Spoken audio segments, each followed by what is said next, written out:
Welcome to a special edition of the CK Podcast. I'm your host, Leo Biaz, and today we are here at Midici Sacramento with one of my brothers from another mother, Marcoantonio Rodriguez. How you doing, bro? Doing solid, brother. I'm so excited to have you, and I'm also so excited to talk about the new journey that you're embarking, right, with Micheladas. And I'm excited to start this new partnership with Midici, hosting a weekly podcast here, which will be published every Friday. So obviously today is Thursday. I'll try to get some in there. You know, both you and I know how you kind of have to switch every coat because you try to get multiple guests during the week. That way you have your podcast sporadically published. But today it's a Thursday, and hopefully when you guys watch this on a Friday, you guys will receive a lot of value that my brother has to offer to a lot of people in Sacramento, Northern California, and really all over the world, man. First and foremost, how have you been? How has COVID treated you and your family? Man, I've been solid. Blessed to say the least, man. COVID kind of, threw a lot of unexpected things at a lot of people, but, fortunately, we've been in a really good place, mind-wise, mentally, business, spiritually, things are moving full speed. That's awesome to hear, man, because COVID has really affected a lot of people negatively. We see all the cases, right? The amount of people that have died off of it. But what a lot of people aren't talking about is the mental health aspect of it. What type of things have you done to really stay fresh and just try to inspire yourself to keep going every day, to motivate yourself, and then to inspire others around you? Absolutely, man. Well, I mean, me personally, I have a set of routines and habits that I do every single day.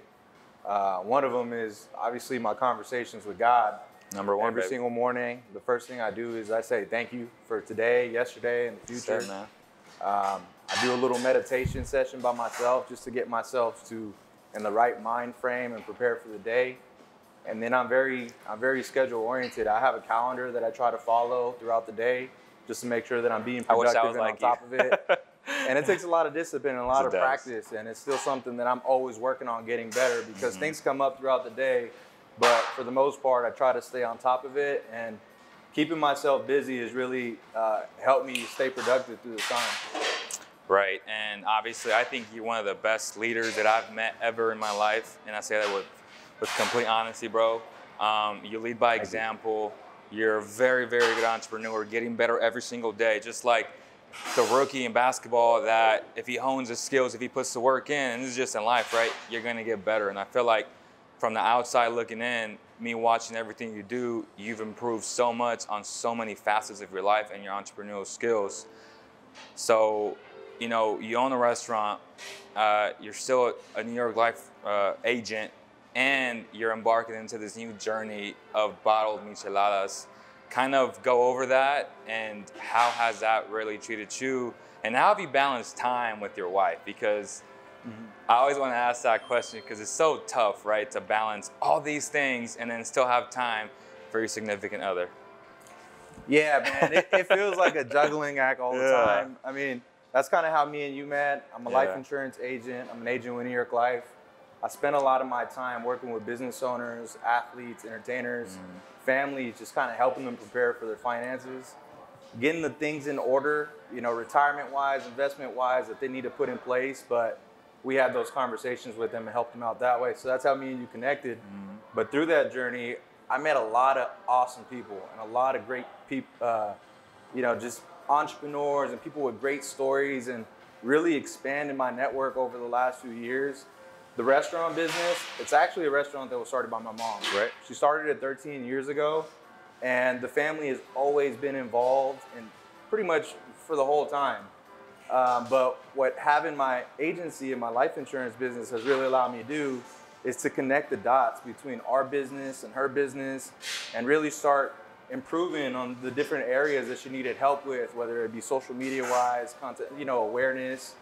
And, but yeah, to be able to balance all that stuff, it's really easy to let things slip through the cracks if you don't write things down. So that's why I have to stay disciplined on my calendar. And I don't just have one. I have a paper calendar, I have a phone calendar, If you go in my office, I have a big calendar there. I have stuff that you see on the wall. So I have stuff constantly reminding me throughout the day of the things that need to be done. And I try to prioritize that, you know, based off of what's the most important that needs to be taken care of now to the least important, you know. And when I think about my family and my priorities and my values, you know, my family always is at the top, along with my spirituality and my belief and my beliefs in giving back.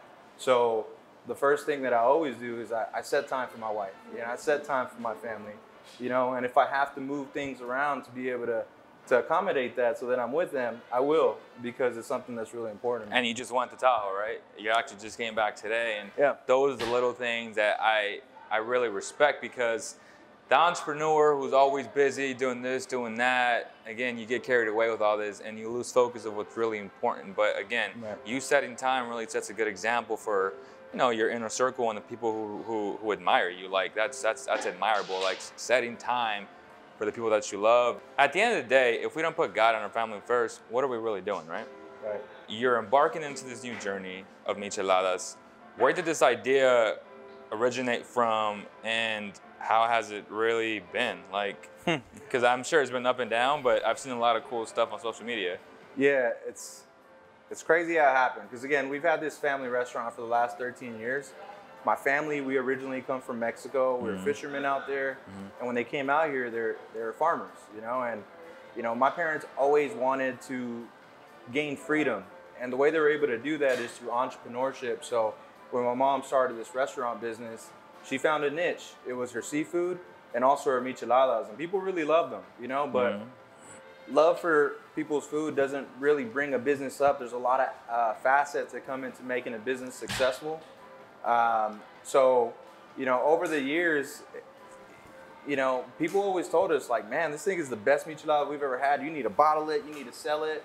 And it was always like an idea that stuck in our mind, you know, but it wasn't really until last year when there was a Michelada contest here in Sacramento called the Sacktown Michelada Bash.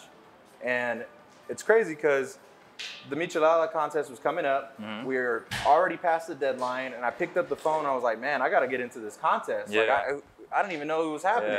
Called him up and I said, hey man, we got the best Michelada. You know, I got to get into this contest. And he said, show up at the meeting and we'll get you in. Long story short, we end up showing up in the morning, 7 o'clock, show up for the meeting, for the planning session, come on the day of the Michelada contest, and to everybody's surprise, we ended up taking first place. And that's really what solidified a lot of these thoughts and ideas, like, man, we got something going here. But when COVID happened, you know, things were on an up and up and up and up after we won that contest, and then everything just all of a sudden shut down. So, you know, I had my other business and was able to see certain trends and things starting to close. And I was like, man, we got to move quick with the restaurant business. Otherwise, we're going to be hurting. And a lot of other restaurants and businesses have been hurting. They've been closing down. No doubt. And fortunately for us, we acted very quickly. We reached out to our marketing and digital graphic design team to create some flyers and stuff to make sure that we're at the forefront of everybody's mind. And then all of a sudden, we shut down. We're like, man, how are we going to sell micheladas to people? That's how we survive as a business, is alcohol. You know, restaurants survive off of alcohol sales. And now all of a sudden we couldn't. So what do? Well, either we're going to close the doors and fold, or we're going to do something about it. So that's really where our idea for the bottle came, you know. We ordered some bottles online. I went into my garage and just got to work, man. Opened up the laptop, threw up some ideas, and created a label. This is actually the third label that we've designed. And this, I got some help from a graphic designer here locally that was able to bring our idea to life. You know, his name's EL. Shout out to him at We Design Better. Shout out to him.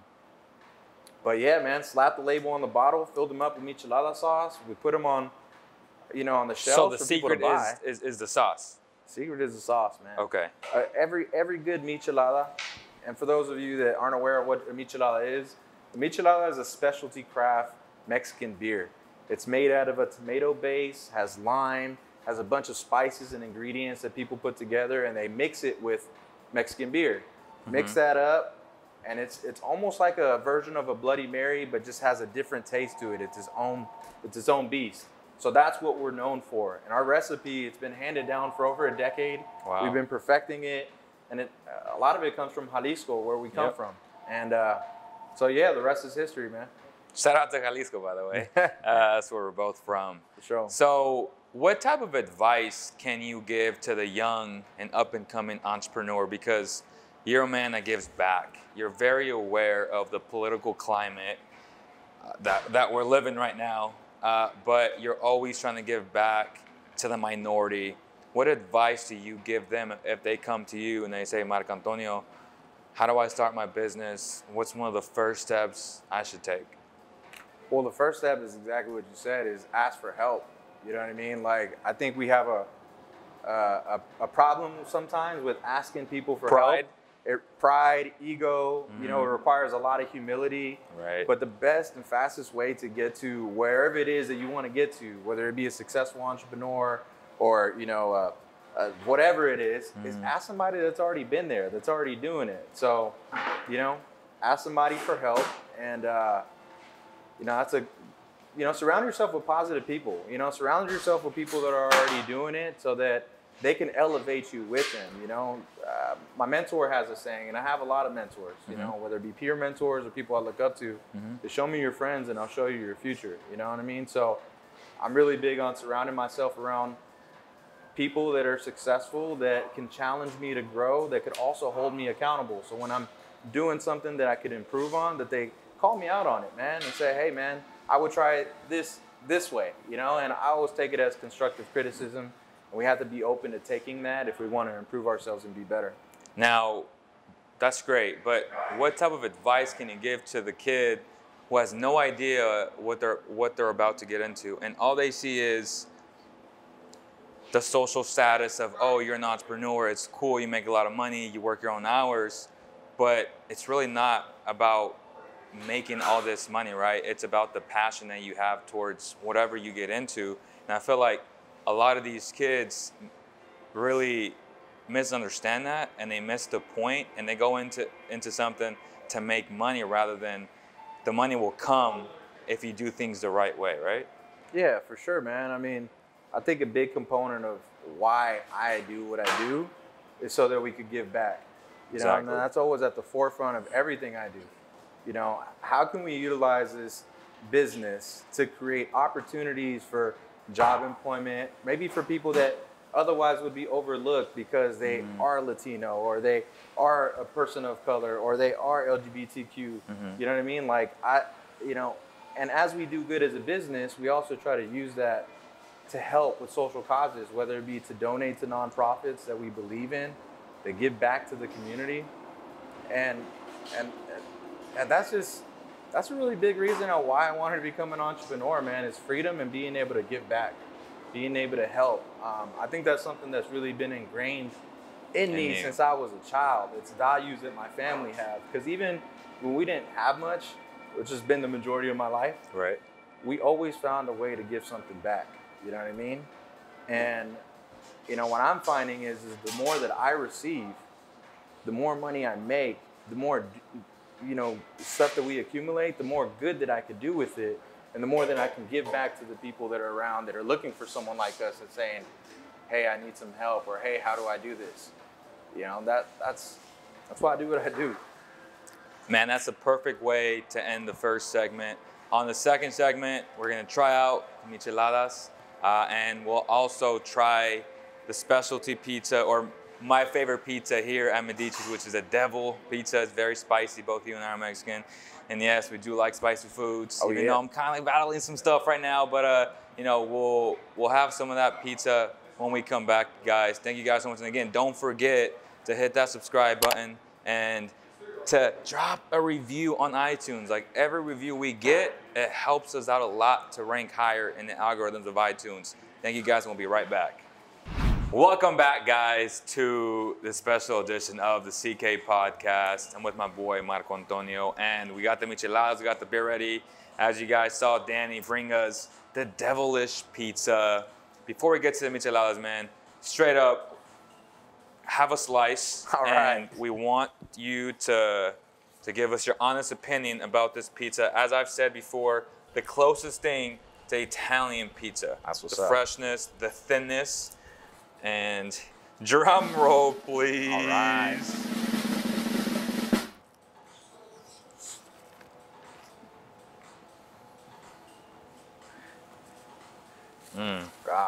It's good? I'm not just saying it because I'm on camera. It's really good. Hey. A lot of different flavors, a lot of spice. Spice on the pizza. Have you ever had a spicy pizza like this? I wouldn't say this exact taste, no. Okay. Just got a little bit of basil. I could taste the chilies. It's all in the sauce and the bread, though. It's fire. Oh, yeah. It's good. And that's the imported oven straight from Italy, man. So, again, we appreciate Midici of Sacramento for hosting us and bringing this pizza. We'll try to have this segment every time we have a special guest. And I'm happy that you liked it. It's my favorite one, man. We'll dig in a little bit, but let's kick it off with your Michelada. Perfect, because I'm thirsty. There it is. Perfect combination, guys. Michelada, pizza. Oh, and it's Thursday night football today, even though our Raiders aren't playing. You know what? We just got moved back. Now it's a Sunday night, which is unfortunate. The reason why they got moved back to the 1 p.m. game, because we have a guy in Trent Brown, our superstar lineman, who tested positive, or they're thinking he tested positive, and there's a couple of other players that are testing positive. So the game may not happen. So they were like, well, we need a Sunday night football game, and we don't want to risk it. So they moved up the Cardinals and the Seahawks to our slot, which was supposed to be Bucks Raiders. Yeah. So if the game happens, it'll happen at 1:25 p.m. Well, I'll be staying tuned, man. Got to catch my Raiders. You already know. Yes, sir. All right, so this is what I got. So this is our Michelada bottle right here. And we made it really easy because before with the Michelada, people buy all types of stuff, you know, and this is different. It's handcrafted. We make it. We use a really good tomato base. Everything is made at our restaurant, but it has all the lime and all the ingredients that we put in it. And we've added a measurement on all our bottles. So when you go from the top to this side, that's one measurement for a perfect Michelada. Then you got 2, 3, 4, 5, all the way down. Wow. I got you an extra bottle, so. Perfect. All right, let me pour this bad boy in here. There we go. Just like that. I almost got it down every single time, but I'm gonna add just a little bit more. Oh yeah, measure that bad boy up. It makes ours different though. It's good, but it's really fast. You don't gotta deal with all the headache. Salud.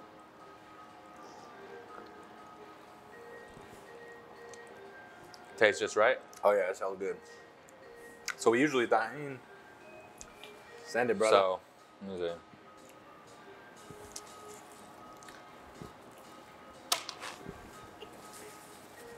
It's a brotherhood right here. It's my brother. He can drink from my drink. Oh my God. You can have that. You know what? I'll be honest about my experiences with Micheladas. My wife loves them. My brother loves them. I'm not a big fan of them.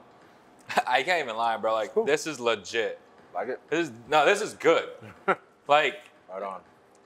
I don't know if you guys thought that would have taken a turn, but this is legit good stuff. Like, hey, there you go. I'm glad you like it, brother. I got you some more bottles. It's not too, like, most Micheladas, they have too much tomato sauce in them, and it kind of like overpowers the beer, I would say. And I think that comes in with your guys' expertise. Whatever the secret sauce is in this thing, bro, it's here, man, because it's not too little, it's not too much, it's just right. It's just right, bro. Like, this is crazy. This is really good. Appreciate that feedback. You gotta let me know what wifey says too, man, because I really want her opinion. No doubt. She's a Michelada person? She's an expert. But see, I'm the guy that's a casual, that you're going for experts too, right? But how do you generate money? By going after the casuals, the people who are not fan favorites and stuff, like I am, but yeah, I'm loving this stuff, bro. See, straight up, like this is good. Again, it's just right. Cause some are too spicy, or some are like just hits your throat the wrong way, and it's like too like agrios, and I'm like this ain't it, bro. Yeah, I appreciate that feedback, and that you're actually trying it, you know. And we've been hearing this for years, so I think the best way to really know for yourself is you got to try it out. You can't knock it till you try it, you know. We're constantly told it's the best Michelada they ever have. And there's a reason why, and people always ask for the recipe, but we've been holding it like a secret for so many years. Yeah. And the secret is staying within the family, and it's in this bottle, but. Bro, this devilish with this is perfect. It is. Like, it's a good combination. You might have to start carrying it here at Midici's. Facts, big facts, man. So I know, kind of want to take a quick turn before we end the show. Obviously, I appreciate your time and I want to be respectful of it. Off camera, we were talking about the uniqueness, the special feeling that you have for your mother and where it all started, right? Which was in the fields. You guys are doing full-on production, but how it all started. You grew up in the fields as a kid, used to go with your parents, and for the people who are parents that worked in the fields, right? Migrant workers. Migrant workers, this could have hit you right in the sweet spot, and it could be emotional. Talk about that experience and, you know, kind of give us a preview of what to expect on your Instagram. Well, really, that experience is where I get a lot of my inspiration, my motivation, what gets me up, just because my parents had a really, they struggled a lot growing up, you know, and I got to see it firsthand just in the lifestyle that they had, not having a lot of finances and working really hard jobs, like out on the farms, you know, and migrating from place to place. And when I was a child, I used to be with them, Right. You know what I mean? So that experience really helped shape, you know, who I am today, and a lot of that motivation that keeps me going, because there's a lot of families and people out there just like us, you know, family that came from another country that saw their relatives struggle, and we just want to see them do better. So it's great to see that I'm able to, you know, help make some of my parents' dreams come to reality. So, you know, and my big message to any kids out there that really want to go into entrepreneurship is like, take that leap of faith, you know, plan for it, but you can't be scared. You just got to do it. And then once you're open and you got the doors going, the key is to never shut down. The key is to never quit and keep on going, because eventually something's going to happen, you know? And that's what we're seeing now. After 13 years of struggle, you know, we almost shut down. My parents almost lost everything back in the 2009 housing crash. Oh, yeah. They lost homes, and everything was on the line. We didn't know what was going to happen, but we kept the doors open somehow, some way. And long story short, 13 years later, here we are. Now we're looking at opportunities that are being thrown our ways to get into sports and entertainment venues, you know, online, where we have people from all over the country that are trying our product. Packages going to Hawaii, New York, Florida. Blessing from God, man. It is. It is. And we give thanks to God, man. Straight up first. We can't end it on a better note. Praise God for all the blessings, and again, blessings to Midici and your new journey, bro, with the Micheladas, with your restaurant. Congratulations. And if you want to check us out, feel free to visit our website at www.michemarlin.com, or you can follow us at Instagram at Miche Marlin. There we go. Spell it. MICHEMARLIN. Miche Marlin. Just like here. There Marlin it is, y'all. Thank you guys so much, and we'll see you guys on the next one. Thanks.